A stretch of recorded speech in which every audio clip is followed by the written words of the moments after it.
Friends, welcome back to జయస్ వంటిల్ అండి. ఈరోజు మనం ఆకాకరకాయలు అంటాం కదా, అవి వేపుకుంటున్నామండి. కావలసిన పదార్థాలు: పావు కేజీ ఆకాకరకాయలు తీసుకున్నామండి. పోపు వేస్తామండి. ఆకాకరకాయలకి పోపు కొద్దిగా ఆవాలు, మినపప్పు, జీలకర్ర, సాల్ట్ 1 స్పూన్ అండి, వెల్లుల్లి రెబ్బలు ఒక 10, జీలకర్ర ధనియాలు 1 స్పూన్ అండి, పల్లీలు వేడిశనగ గుళ్ళు అంటారు కదా, అవి ఒక 2 స్పూన్లు ఉంటాయండి, అంటే చిన్న కప్పుతో తీసుకున్నాం. 5 ఎండుమిర్చి, కాస్త చింతపండు అండి. ఇవి ఇలా మనం మిక్సీ చేస్తామండి. ఇవి మొత్తం మిక్సీ కొడతాం. పసుపు 1/2 స్పూన్ అండి. మనం చిన్న ఆకాకరకాయలు తీసుకున్నాం అండి, చాలా బాగున్నాయి. ఇలాగా మనం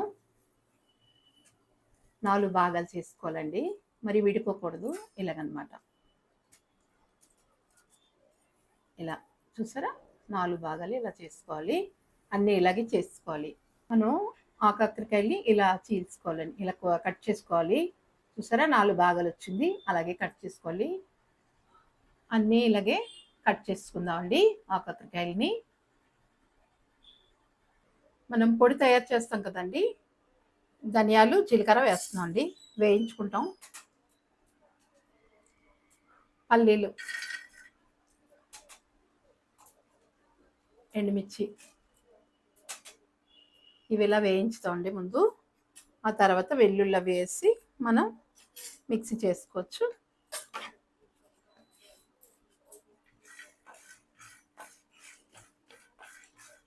వేగిపోయండి. వెల్లుల్లి కూడా వేసుకుంటున్నాం, వేగిపోయాక వేసుకుంటున్నాం అండి. ఇంకా వేపము, ఈ చింతపండు కూడా మనం మిక్సీలో వేసుకోవడం. మిక్సీ చేసినప్పుడు మొత్తం కలిపి మిక్సీ చేసుకోవడం. మిక్సీలో వేసుకున్నాం అండి అన్నీ. ఇప్పుడు సాల్ట్ కూడా వేసుకుంటాం. మిక్సీ చేసిద్దామండి మెత్తగా. ఇలా పొడి చేసుకున్నామండి, చూసారా. ఆయిల్ వేసుకుందామండి.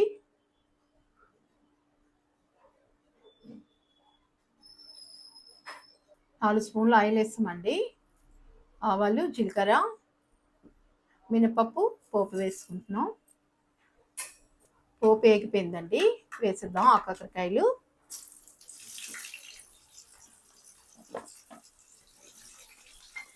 అన్నీ అలాగే కట్ చేసుకున్నాం అండి.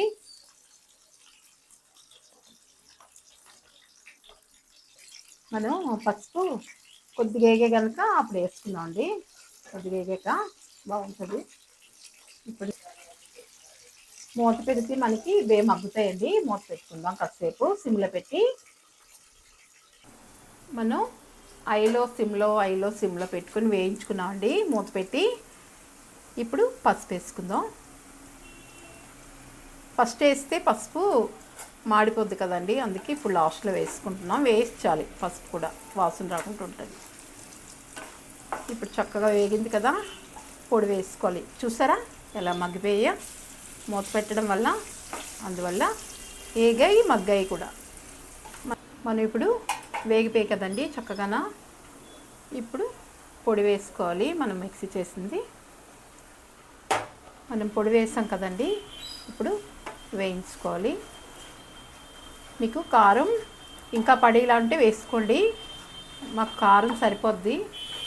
చక్కగా కలిపిసుకున్నాక ఇలా 1 నిమిషం మూత పెట్టుకోవాలండి. మనకి అన్నీ పడతాయి బాగా. అయిపోయిందండి కర్రీ ఫ్రై. ఆకాకరకాయ ఫ్రై అయిపోయిందండి. మనం కలుపుకుంటే చాలా బాగుంటుంది. ఇది మనం ఉడికించుకోవచ్చండి. 2 విజిల్ వేయించుకొని ప్రెజర్ తీసి మళ్ళీ ఇలా వేయించుకోవచ్చు, కానీ అది టేస్ట్ వేరేగా ఉంటుంది. ఇలా వేయించుకుంటే టేస్ట్ వేరేగా ఉంటుంది. బౌల్లో వేసుకుంటున్నామండి.